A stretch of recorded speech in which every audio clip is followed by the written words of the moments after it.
लोक निर्णय 2024।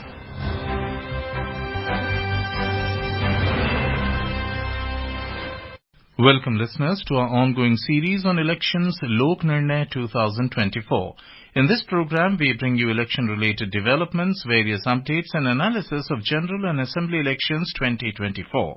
I am Kaushik Rai with my co-anchor Vishal Sharma. नमस्कार, आप सुन रहे हैं लोक प्रसारक के साथ लोक निर्णय 2024। इस कार्यक्रम में हम चुनाव से जुड़े समाचार तो आपको देंगे ही, साथ ही स्टूडियो में आमंत्रित विशेषज्ञ के साथ इन सभी खबरों पर चर्चा भी करेंगे।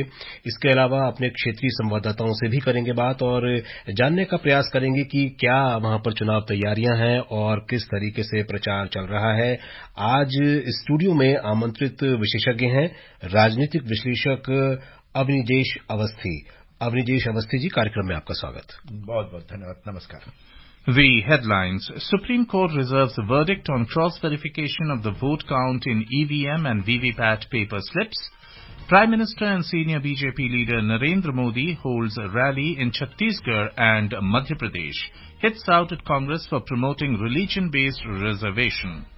Rahul Gandhi campaigns in Amravati, Maharashtra, accuses BJP of avoiding issues like unemployment and inflation. Electronic voting machine और वीवीपैट पेपर स्लिप में वोटों के मिलान पर सर्वोच्च न्यायालय ने फैसला सुरक्षित रखा। भाजपा के वरिष्ठ नेता और प्रधानमंत्री नरेंद्र मोदी ने छत्तीसगढ़ और मध्य प्रदेश में रैली की। धर्म आधारित आरक्षण को बढ़ावा देने के लिए कांग्रेस पर साधा निशाना। और राहुल गांधी ने महाराष्ट्र के अमरावती में किया चुनाव प्रचार। बेरोजगारी और महंगाई जैसे मुद्दों पर भाजपा को घेरा। Campaigning for the second phase of Lok Sabha elections ended this evening. Voting for this phase will take place for 87 Lok Sabha seats in 12 states and union territories, along with the remaining part of the outer Manipur Lok Sabha constituency on Friday. A fresh polling schedule was announced by the Election Commission for the Baitul Lok Sabha constituency in Madhya Pradesh. The polling, which was to be held in the second phase on Friday, will now be held in the third phase on the 7th of May. The election in Baitul was adjourned following the death of Bahujan Samaj Party candidate Ashok Bhalavi on the 9th of April. Before the campaigning ended today for the second phase of Lok Sabha polls, top leaders of major political parties made last-ditch efforts to woo the voters by holding back-to-back rallies and road shows. Prime Minister and senior BJP leader Narendra Modi addressed a public meeting in Ambikapur city of Chhattisgarh and at Sagar in Madhya Pradesh today. Senior BJP leader Amit Shah held a poll meeting at Alapura in Kerala this afternoon. BJP President JP Nadda addressed a public meeting at Bhagalpur in Bihar. On the other hand, senior Congress leader Rahul Gandhi attended an election rally in Amravati Lok Sabha constituency of Maharashtra today. Congress President Mallikarjun Kharge spoke at a social justice conclave organized by the party in the national capital. Bharatiya Janata party के वरिष्ठ नेता और प्रधानमंत्री नरेंद्र मोदी ने आज छत्तीसगढ़ के सरगुजा लोकसभा क्षेत्र के अंबिकापुर नगर में जनसभा में कहा कि कांग्रेस की कोशिश रही है कि आदिवासियों और अनुसूचित जातियों का आरक्षण कम करके धर्म के आधार पर आरक्षण दिया जाए। श्री मोदी ने कहा कि कांग्रेस संविधान बदलकर अनुसूचित जाति, जनजाति और पिछड़े वर्ग का हक अपने वोट बैंक को देना चाहती है। उन्होंने कहा कि आरक्षण की रक्षा सिर्फ भाजपा ही कर सकती है। वहीं मध्य प्रदेश के सागर में बारतूमा में एक जनसभा को संबोधित करते हुए उन्होंने कहा कि विकास तभी होता है जब सही नीतियां और सही दृष्टिकोण हो। श्री मोदी ने याद दिलाया कि कांग्रेस के समय मध्य प्रदेश को बीमारू राज्य के रूप में जाना जाता था। उन्होंने कहा कि आज वही मध्य प्रदेश भाजपा सरकार में विकास की नई ऊंचाइयों को छू रहा है। The Supreme Court today reserved its verdict on a batch of petitions seeking a 10% cross-verification of the vote count in electronic voting machines EVMs with voter verifiable paper audit trail VVPAT paper slips. A bench comprising Justices Sanjeev Khanna and Dipankar Datta posed a series of questions to the Election Commission of India, ECI, about the functioning of EVMs. During the hearing, the bench extensively interacted with the ECI officials to understand the working of the EVMs and VVPATs and their security features. ECI assured that it is impossible to tamper with EVMs at any stage. It further clarified that the microcontrollers cannot be accessed physically and have a one-time program burnt into them. ECI added that there have been 41,629 instances of random verification to date, and over 4 crore VVPAT paper slips were matched. While reposing faith in the ECI, the bench clarified that it would look into the possible reforms needed to strengthen the current polling system. The Supreme Court, however, disagreed with the idea of a return to paper ballots. The ECI also asserted that the complete counting of the VVPAT slips is not practically feasible. Currently, VVPAT slips of 5 randomly selected EVMs in every assembly segment are verified.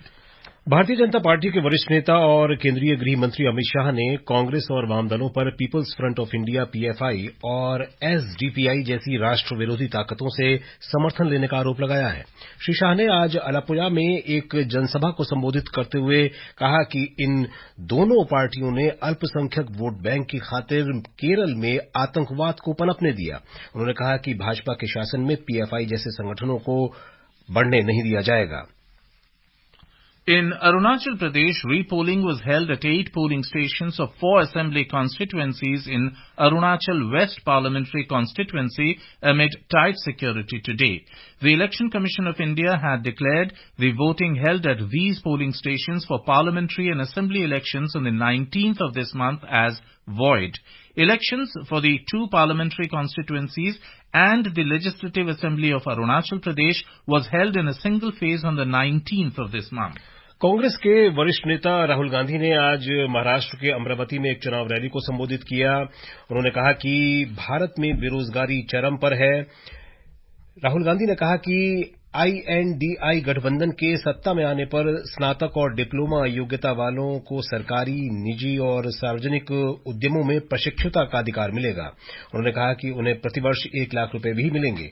Shri Gandhi ने प्रधानमंत्री नरेंद्र मोदी की आर्थिक नीतियों की आलोचना करते हुए कहा कि आईएनडीआई गठबंधन के सत्ता में आने पर गरीब किसानों के ऋण माफ कर दिए जाएंगे। उन्होंने ये भी कहा कि देश में जाति आधारित जनगणना भी कराई जाएगी।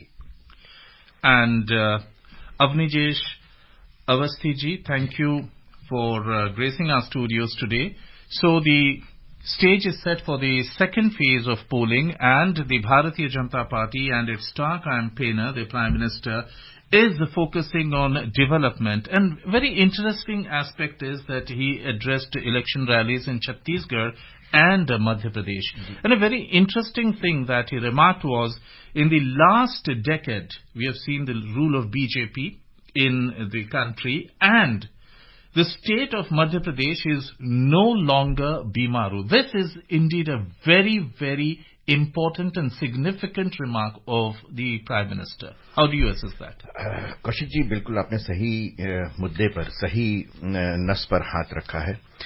प्रधानमंत्री नरेंद्र मोदी लगातार समाज कल्याण और जनता के कल्याण की जो योजनाएं हैं उन पर हमेशा बल देते रहे हैं, किसी भी तरीके की हो। आज अगर हमारी इकोनॉमी 10वें नंबर से 5वें नंबर तक पहुंची है, तो इसमें निश्चित रूप से आप ये देखिए ना कि प्रधानमंत्री नरेंद्र मोदी लगातार जितना फॉरेन एक्सचेंज बढ़ रहा है, हमारा निर्यात बढ़ रहा है, हमारा आत्मनिर्भरता, और खासतौर से रक्षा के क्षेत्र में जब हम बाहर वालों से लेते थे रक्षा के सैन्य सामग्री, आज हम निर्यात कर रहे हैं उसको। जी बिल्कुल। तो मध्य प्रदेश, बिहार और उत्तर प्रदेश, इनको बीमारू राज्य कहा जाता था। आज मध्य प्रदेश जो है पूरी तरीके से उससे बाहर निकल आया है। और अगर और मैं एग्जैक्टली मैं उस पर आ रहा था कि उत्तर प्रदेश में अगर आप देखेंगे तो उत्तर प्रदेश में तो जो विकास हुआ है वो शायद अनप्रेसिडेंटेड है। उसकी किसी ने कल्पना नहीं की थी। एक समय उत्तर प्रदेश को उल्टा प्रदेश कहा जाता था और कहते थे कि इसका कोई इलाज नहीं है, लेकिन योगी आदित्यनाथ ने, और उसका एक छोटा सा उदाहरण देता हूं मैं आपको। 2017 में जब मार्च के महीने में, मार्च का महीना ही था जब योगी आदित्यनाथ ने शपथ ली, तो जुलाई अगस्त के महीने में वो जो जापानी बुखार जिसको कहते थे पूर्वांचल में, ठीक है ना, उसमें काफी बच्चों की मृत्यु हुई। बहुत शोर मचा। उस समय के बाद से 2017 के बाद से उन्होंने मार्च में लिया था, शपथ ग्रहण किया हुआ था।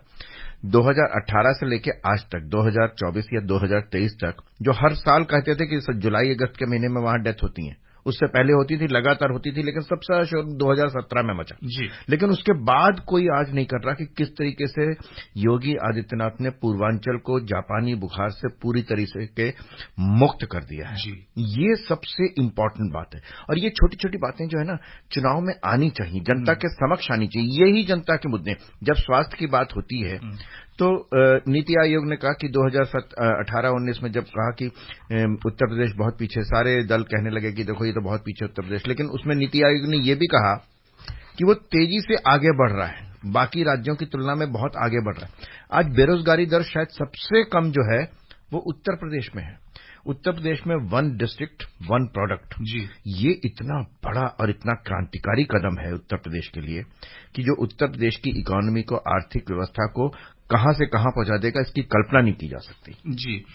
And another factor, I'd just like to add to what Avnijesh ji just said, that Uttar Pradesh today has the defense corridor and it is going to be a $1 trillion economy very soon. Very soon. Yeah. जी, बेरोजगारी की आपने बात की उत्तर प्रदेश में खासतौर पर अवनीश जी।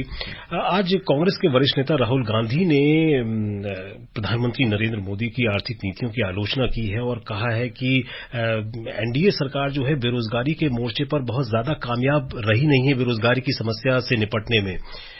ये जो बयान है राहुल गांधी का, ये क्या आपको लगता है कि वाकई चुनावों के परिदृश्य पर कुछ असर डालेगा? विशाल जी, एक बात मैं आपको बताऊं कि एक ये कहा जाता है कि चुनाव के समय में परसेप्शन क्रिएट किए जाते हैं, नैरेटिव क्रिएट किया जाता है। मैं आंकड़ों के आधार पर बात करने, अभी मैंने उत्तर प्रदेश की बात की, सबसे कम है वहां पे बेरोजगारी दर इस समय।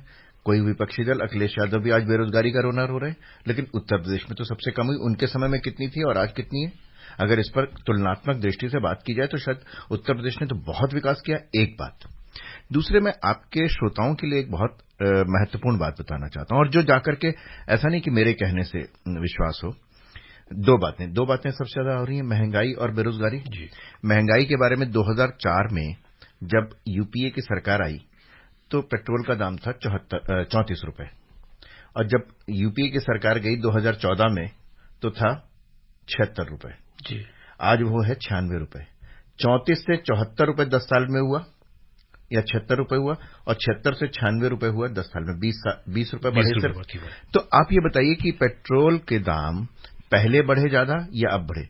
2014 में, 2013 में जो गैस सिलेंडर का दाम था, आप मेरी बात मत माने, आप गूगल पे जाके करें कि 2014 में गैस सिलेंडर का रेट क्या था, वो जो था और आज जो था, आज कम है या ज्यादा है। लेकिन मुझे ये समझ में नहीं आता कि सरकार अपनी इन बातों को बहुत ज्यादा अंडरलाइन क्यों नहीं करती। एक छोटी सी बात और कहूंगा, आपने बेरोजगारी की बात की है। जो भी व्यक्ति प्राइवेट हो या सरकारी हो, उसको प्रोविडेंट फंड कटता है उसका, वो जरूरी होता है। अगर कोई प्राइवेट नौकरी वाला भी अगर प्रोविडेंट फंड नहीं काटता तो उसके खिलाफ कानूनी कार्रवाई होती है। उसको कहते हैं ईपीएफ, एम्प्लॉयमेंट प्रोविडेंट फंड। अगर वो मान लीजिए पिछले 10 सालों में 16 करोड़ से ज्यादा एम्प्लॉयमेंट ईपीएफ में रजिस्टर्ड हुआ है, आप क्या कल्पना कर सकते हैं कि मैं किसी को अपने यहां नौकरी पे तो नहीं रखूंगा लेकिन उसका प्रोविडेंट फंड दूंगा? ये संभव ही नहीं है। लेकिन सरकार न जाने क्यों इन सब आंकड़ों को सार्वजनिक नहीं करती है। लेकिन साइमल्टेनियस मैं दूसरी बात भी कहता हूं कि जिनको नौकरी मिली है वो 17 करोड़ लोग तो जानते हैं ना कि नहीं ऐसा नहीं है जी। वो ये है ग्राउंड लेवल पर रिपोर्ट ये है उसकी जी। And we will be back after a short break. Lok Nirnay 2024, a special program on the general elections, every evening at 7 and repeat broadcast at 9:30 p.m. on Akashvani Gold. Updates of election activities, insights from regions and constituencies, expert opinion and analysis. In the world's largest festival of democracy. Stay tuned to Lok Prasarak ke saath, Lok Nirnay 2024. Welcome back, and now we go over to the beautiful city of Mysore in Karnataka. Here is this report by Sudhindra.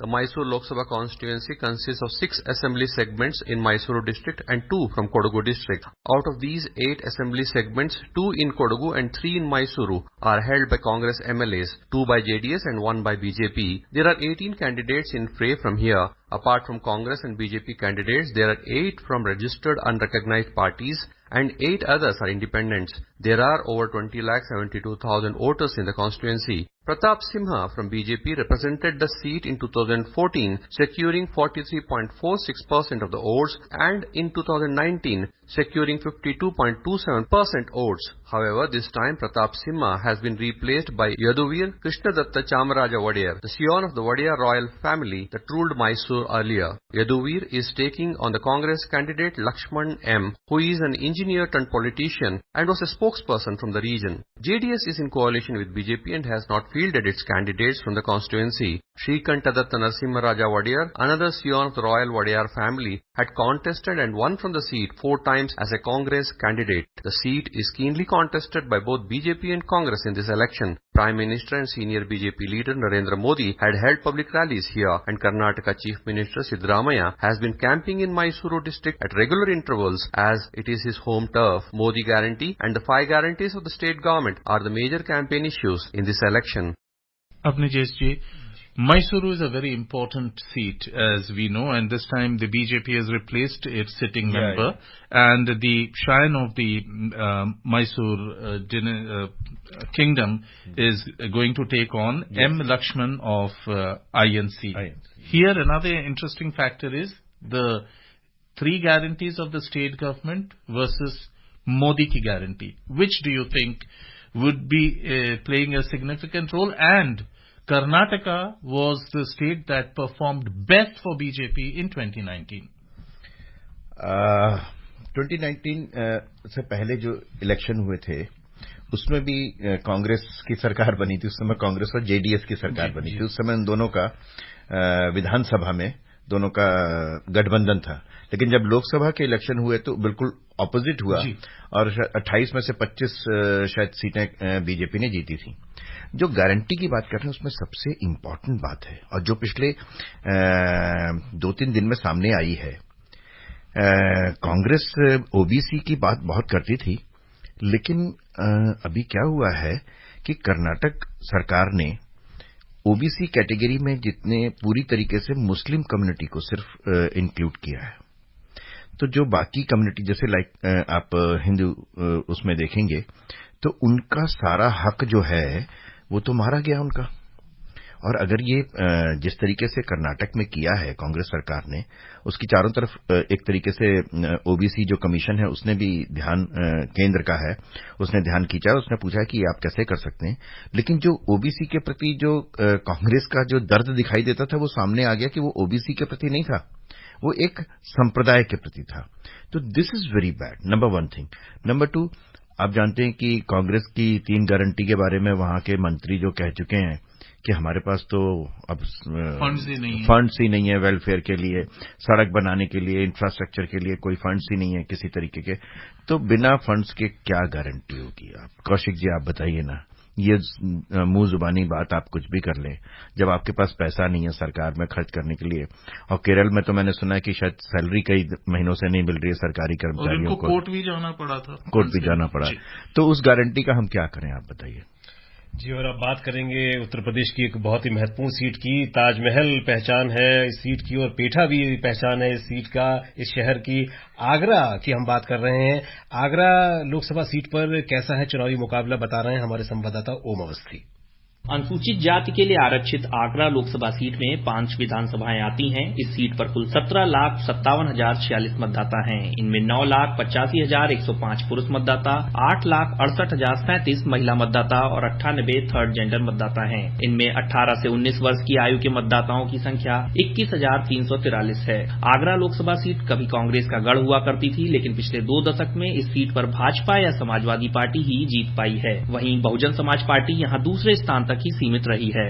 इस बार के लोकसभा चुनाव के लिए भाजपा ने दोबारा SP Singh Baghel को मैदान में उतारा है। वहीं सपा ने सुरेश चंद्र करदम और बसपा ने पूजा अमरोही को प्रत्याशी बनाया है। सभी पार्टियों ने अपने प्रत्याशियों के पक्ष में प्रचार तेज कर दिया है। भाजपा के वरिष्ठ नेता और प्रदेश के मुख्यमंत्री योगी आदित्यनाथ प्रबुद्ध जन सम्मेलन में एसपी सिंह बघेल को जिताने की अपील कर चुके हैं। इसके अलावा बहुजन समाज पार्टी के राष्ट्रीय समन्वयक आकाश आनंद बसपा प्रत्याशी पूजा अमरोही के समर्थन में चुनावी जनसभा को संबोधित कर चुके हैं। भाजपा के वरिष्ठ नेता और प्रधानमंत्री नरेंद्र मोदी, कांग्रेस के राहुल गांधी और सपा प्रमुख अखिलेश यादव की भी आने वाले दिनों में यहां जनसभाएं प्रस्तावित हैं। And now we go over to Thrissur in Kerala, and Raj Mohan is presenting this report. The Thrissur parliamentary constituency is all set for a fierce battle among the candidates of the three major political fronts in the state, the UDF, LDF and the NDA. The electorate over the past several years has been shifting their loyalty between the LDF and the UDF, while the BJP has been able to make inroads into the constituency, gradually increasing its vote share since 2014. The UDF has fielded K. Muralidharan of the Congress, son of former Kerala Chief Minister K. Karunakaran. A few days ago, when Padmaja Venugopal left the Congress and joined the BJP, the Congress party, in a swift move, shifted her brother K. Muralidharan from Vadagara, where he contested last time, and fielded him in Thrissur. The move has enthused party workers who see him as someone who can turn the tide in favor of the party in tough situations. The LDF candidate, V.S. Sunil Kumar of the CPI, a former state agriculture minister, is involved in a disciplined and systematic campaign and is banking on his personal rapport and wide contacts in the constituency. Thrissur has 26,67,221 voters, comprising 12,74,183 men, 13,93,003 women and 35 transgenders. जी, त्रिशूर से पहले हमने अवनीश जी Agra Lok Sabha seat के बारे में अपने संवाददाता की report सुनी। 2 बार से जो है यहाँ पर भाजपा के सत्यपाल सिंह बघेल यहाँ पर एमपी बन चुके हैं, केंद्रीय मंत्री भी हैं, हाँ, सांसद बन चुके हैं। और इस बार जो है कहा यही जा रहा है कि त्रिकोणीय मुकाबला हो सकता है। क्या आपको लग रहा है मोदी योगी फैक्टर काम करेगा, हैट्रिक लगा पाएगी भाजपा में इस बार फिर? देखिए विशाल जी, उत्तर प्रदेश के बारे में तो एक सामान्य सी राय बन गई कि एक एमवाई उनका था, एमवाई जी, और एक एमवाई फैक्टर मोदी और योगी का है। और मोदी और योगी का फैक्टर उत्तर प्रदेश में, और हमें स्वीकार करना चाहिए, एक राजनीतिक पंडित के हैसियत से, राजनीतिक अध्येता के हैसियत से हमें स्वीकार करना चाहिए कि उत्तर प्रदेश में जिस तरीके की कानून व्यवस्था में सुधार हुआ है, उत्तर प्रदेश विकास के रास्ते पर फ्लाईओवर्स हों, सड़कें हों, मेडिकल कॉलेज हो, एयरपोर्ट हो, जेवर का एयरपोर्ट सबसे बड़ा फिल्म सिटी बन रही हो, तो आपको क्या शिकायत क्या हो सकती है? आपको उत्तर प्रदेश के नागरिक को अपनी सरकार से अगर शिकायत के नाम पे पूछें तो कोई शिकायत के नाम पे कोई शिकायत नहीं मिलेगी। तो इसलिए आप किसी भी तरीके का, कम से कम उत्तर प्रदेश में, और अगर तुलनात्मक दृष्टि से देखें तो पिछली सरकारों ने जो कुछ उत्तर प्रदेश के समय, मैंने जैसा कि कहा था आपको कि उल्टा प्रदेश कहा जाता था, और उत्तर प्रदेश के लोग ही कहते थे कि अरे हमें तो उल्टा प्रदेश में रहने को मिल रहा है। तो आज उससे स्थिति अगर बदली है पिछले 7-8 वर्षों में, तो बहुत ज्यादा उसमें बात हुई। इस बीच हमारे महाराष्ट्र संवाददाता नागपुर से धनंजय वानखेड़े हमारे साथ फोन लाइन पर जुड़ गए हैं। धनंजय, 8 सीटों पर दूसरे चरण में मतदान होना है, किस तरीके का प्रचार आपने देखा और क्या प्रमुख मुद्दे छाए रहे हैं वहां पर, क्या आप जानकारी है आपके पास? जी, जैसा कि आपने बताया, महाराष्ट्र के 8 सीटों पर 26 अप्रैल को मतदान होगा और इन 8 सीटों पर कुल 204 उम्मीदवार अपनी किस्मत आजमाएंगे। लगभग सभी पार्टी के जो मुख्य नेता हैं, उन्होंने अपने उम्मीदवारों के प्रचार के लिए इस धूप में भी सभा, रोड शो तथा रैलियां की है। आज ही अमरावती में केंद्रीय गृह मंत्री तथा भाजपा के वरिष्ठ नेता